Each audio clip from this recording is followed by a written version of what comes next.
Dia Muhammad bersifat kasih dari sini. Dia mengutarakan kepada kalian, apakah kalian mau dunia atau aku?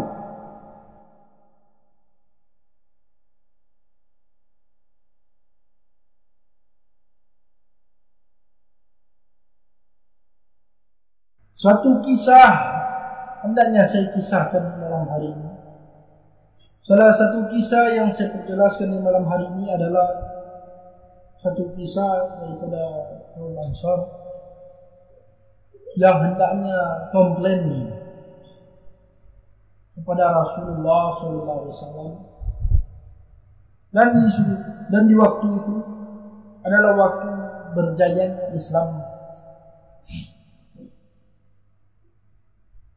dan tersebar luasnya ajaran Islam, dan berbondong-bondong juga orang masuk Islam. Ketika berbondong-bondong orang masuk Islam melalui jabat tangan Rasulullah SAW, maka saat itu apa kepentingan orang-orang yang masuk Islam itu dikasih oleh Rasulullah? Seperti apa? Seperti harta benda, tempat tinggal, bahkan kendaraan pun dikasih oleh Rasulullah kepada orang-orang yang masuk di dalam Islam. Akhirnya terlihat daripada kaum Ansar itu dan berkata, sesama kaumnya, hendaknya aku tidak setuju dengan perbuatan Rasulullah, di mana perbuatan Rasulullah ini tidak adil. Apa sebab tidak adil? Bisa kita tahu dalam percakapan antara kaum Ansar dengan Rasulullah.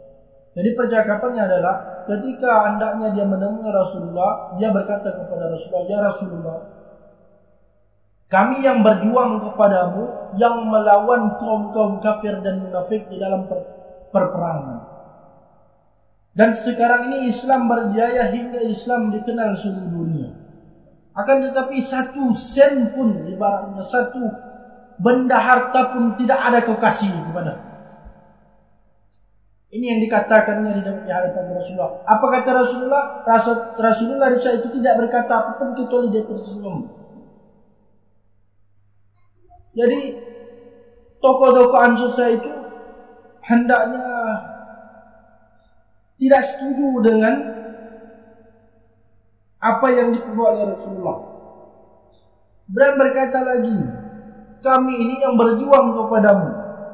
Kalau begitu berikanlah kami ini harta benda sebagaimana engkau berikan kepada mereka. Jadi saat itu Rasulullah berkata, apa yang dikatakan oleh Rasulullah? Yang dikatakan oleh Rasulullah kepada tokoh-tokoh Ansar itu apa? Dahulunya engkau telah bersumpah dengan sumpah yang jelas, yang telah aku ajukan kepadamu, apakah yang kau pilih, akukah dunia?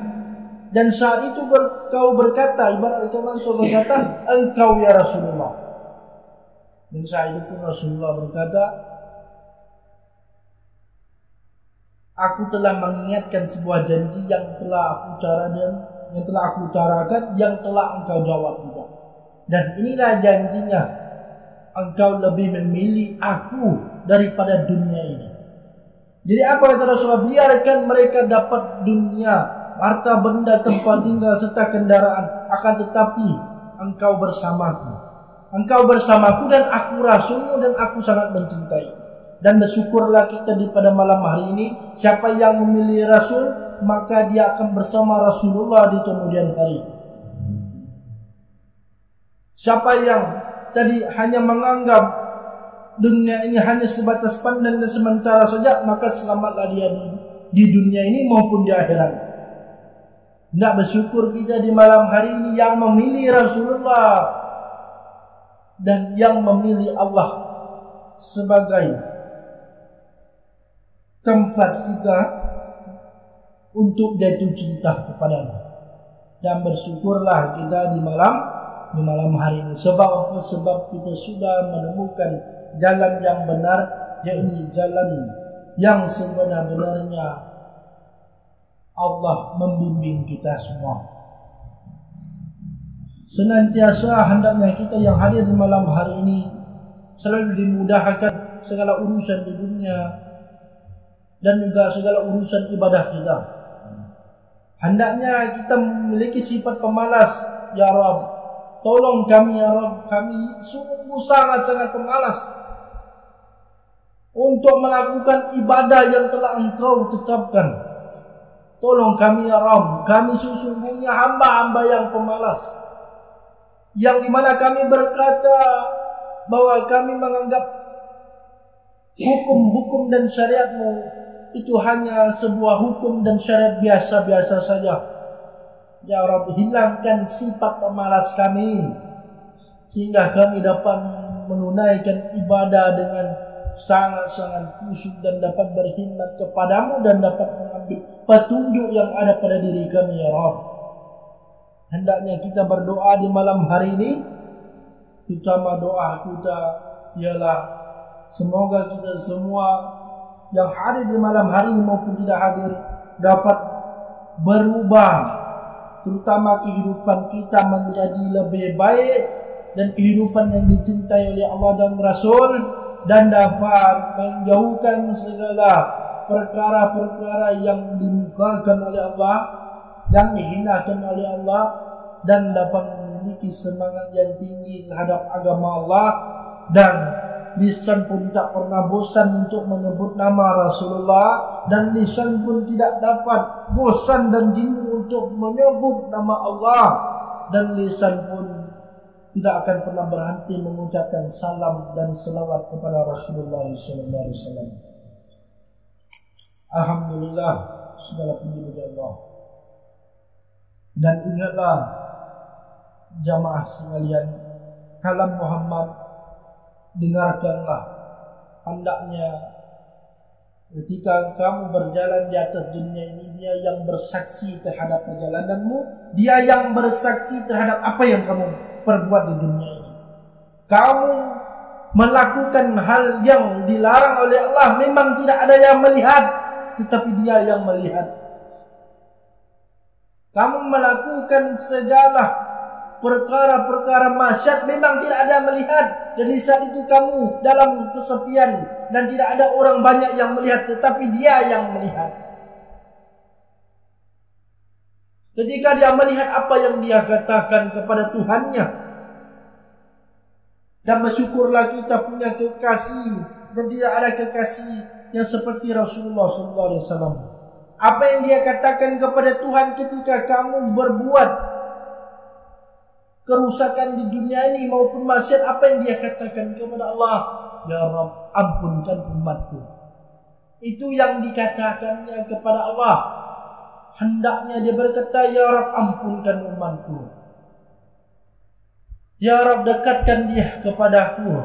Ya Rabb, maafkan dia, terutama maafkanlah umatku. Ini yang dikatakan oleh Rasulullah. Hendaknya kita bersyukur memiliki hubungan dengan Rasulullah yang selalu mendoakan kita, terutama dia berdoa kepada seluruh umatnya, dan doanya berlaku sampai akhir zaman ini.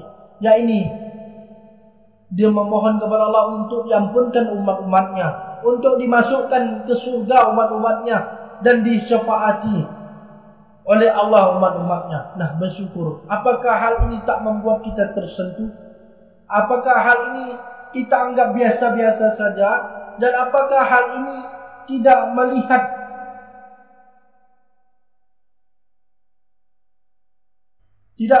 seberapa besar pedulinya Rasulullah kepada kita?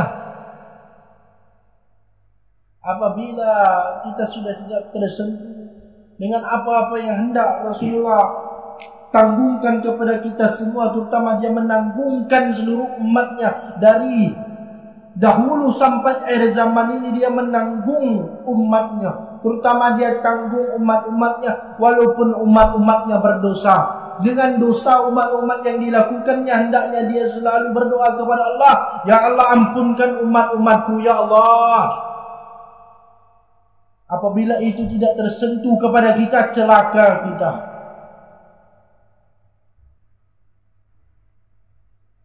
Kenapa? Karena sudah menghancurkan perasaan kekasih kita. Karena apa lagi? Karena sudah membiarkan atau menganggap doa Rasulullah itu tidak berguna sama sekali.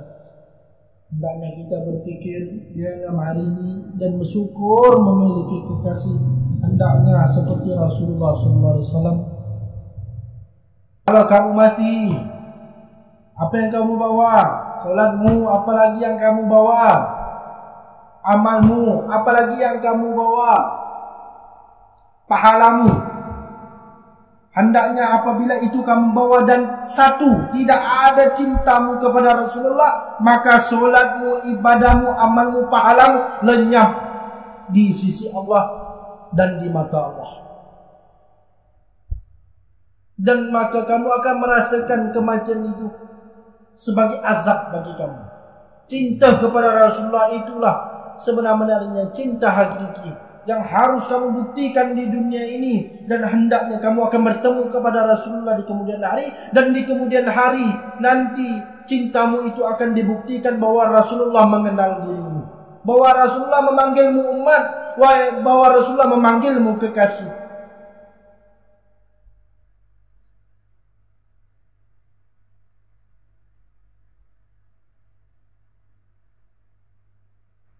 Para jamaah yang dirahmati oleh Allah, sedikitkanlah canda tawa, hendaknya sedikitkanlah